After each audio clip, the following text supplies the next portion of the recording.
Panibagong video na naman mga ka-farmers. Na naman si Lord TV.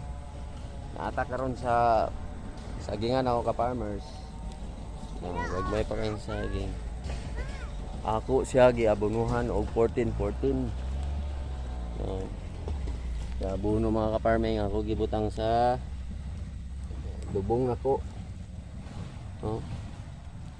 Ako gilubong mga ka-farming. Kita ninyo. Anak ra mga ka-farming.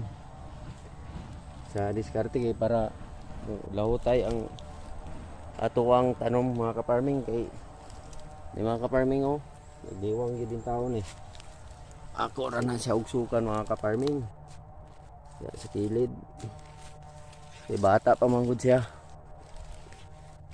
Tangan day natog abono, siya katakos. Nara mga ka-farming, ug diri na lang mga ka-farming. Laging tandaan, walang imposible sa taong may diskarte.